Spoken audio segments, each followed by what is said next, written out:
Katie, it's a thank you for your invitation first and foremost, and just to the community for allowing, I guess, myself to come down and hopefully build on, a relationship that has been built between Te Whakaatapai and this community here.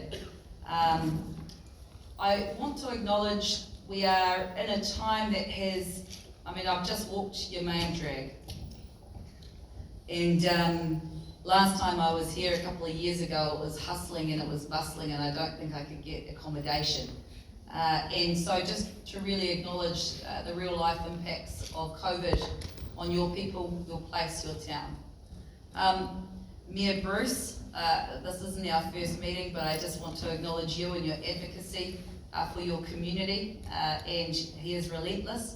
And to know that he is a common name for many of us down in Wellington. But just to acknowledge you, your work, and I know your long-standing relationship with the MP here, Damien O'Connor, and the good relationship that you have. Today, I'm really, honoured and privileged to be able to come down and particularly in light of the circumstances, but also as we're looking forward to what does New Zealand Inc. look like for all of us.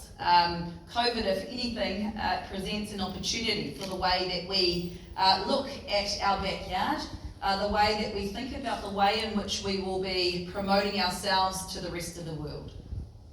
And being predator-free by 2050, for many of us, is a huge, ambitious task, but one I want to acknowledge the work by, in particular, Zip and the team that you've done over in the Perth Valley. That was 12,000 hectares, which they have, over the past four or 5 years, taken an environment by using technology, by investing a lot of money into research and development to enhance the technological capacities, to bring that area, to make it a relatively pest-free environment. And I know for those of you that have been out there recently, you'll see that the ngahere is thriving in a way in which it hasn't in a very long time.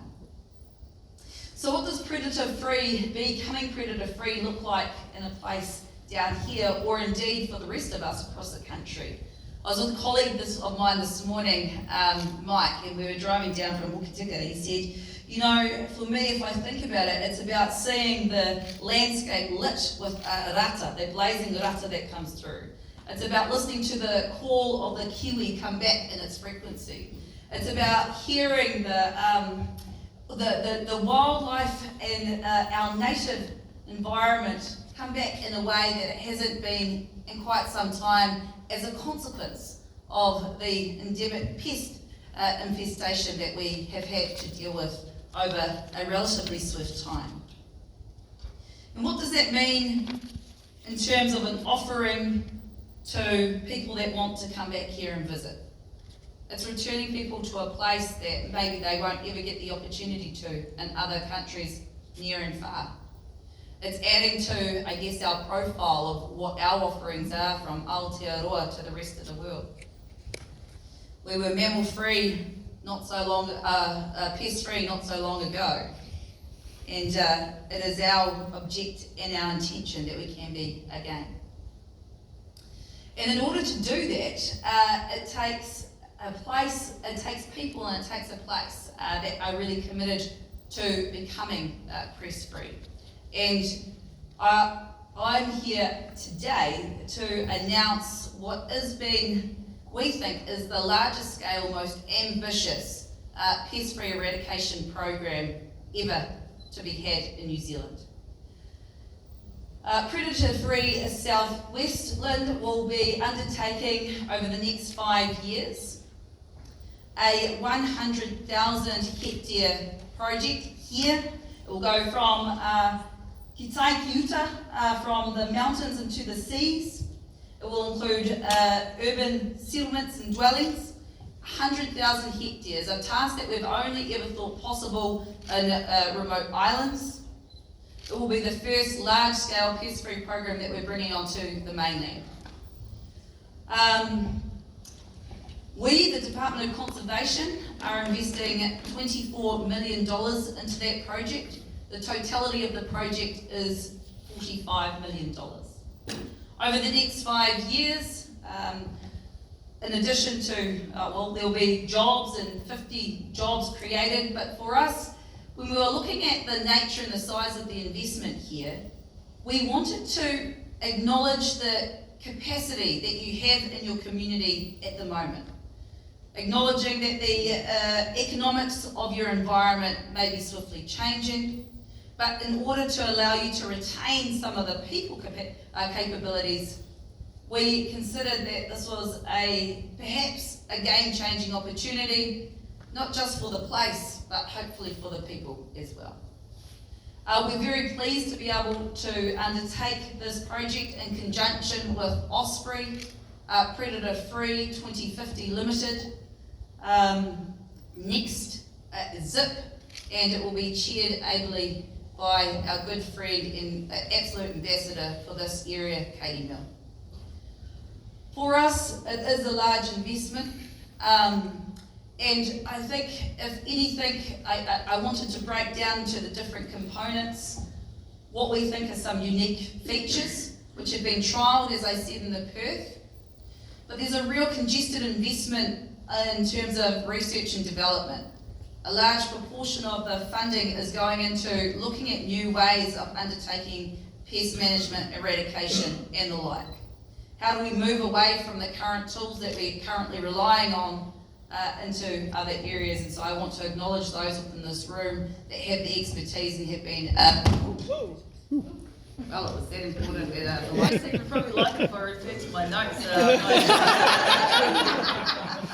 Alright, so look, I'm going to break it down. So over the 5 years, the $45 million project will eliminate possums, rats and stoats from 100,000 hectares between the Whataroa and the Waio rivers, the crest of the Southern Alps, Ka Tiritiri o Te Moana, and the shores of Tasman Sea, Te Tai Orehu. The funding, as I have said, $24 million will be coming from the Department of Conservation and will be added to, joined to, by a range of other stakeholders. Over the next 5 years, we expect to employ 50 people. And as a part of this project, 8 new community and field ranger jobs will be created, developing new predator control skills in the community. The ranger roles will also help to develop skills in managing logistics and building productive relationships with landowners and communities. I just want to acknowledge that this is a project that will be, that is, like I said, from up in the highlands in your mountains, but also on the farmlands and throughout the urban areas. Again, I just want to acknowledge that this is a huge community collaboration. We haven't seen the likes of something of this scale ever in New Zealand. I want to acknowledge the farming community that have swung in and got behind. We know that possums are carriers of TB, and we know that our farmers are a key contributor to managing pests here. So I acknowledge Katie again and your team. Eliminating pests will protect New Zealand's rarest kiwi, one of your little special taonga, the roi, along with many other threatened species, including the kōtuku, kia, and the recently discovered Hokarito gecko. Eliminating predators from these diverse landscapes will require a range of approaches, from boots on the ground labour to innovative trapping, baiting and detection techniques. Ultimately, it is hoped that the project will bring about an end to the ongoing widespread use of aerial 1080 to control these predators within the region. And I mentioned just prior that there's a lot of work going into the technological developments, which is a big key component of the R&D funding. For us, we consider that the success of predator-free South Westland will be incredibly important for all New Zealanders. It will advance our objectives of getting to our target of predator-free 2050, and you've enabled us the opportunity to do so at such a large scale, and like I said, over a period of a relatively short period of time, 5 years.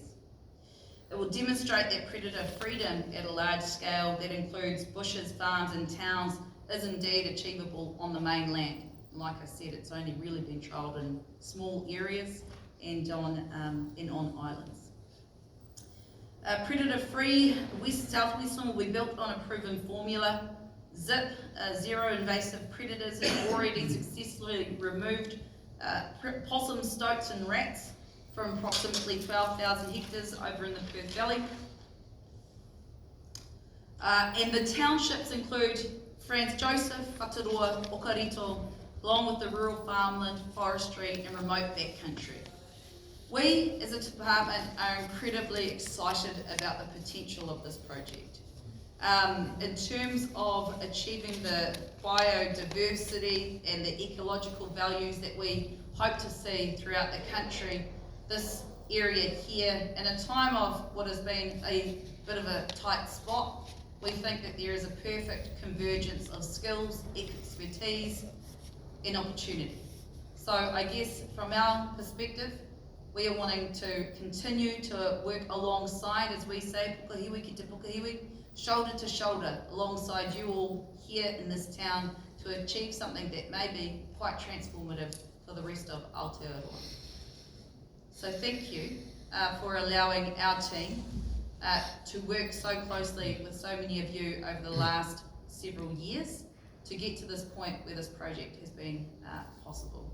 So kei a koe e kairi aku mihi a koe mō tō manaakitanga mō tō kai arahitanga mō tēnei kaupapa mua mātai mua tātou mua koutou.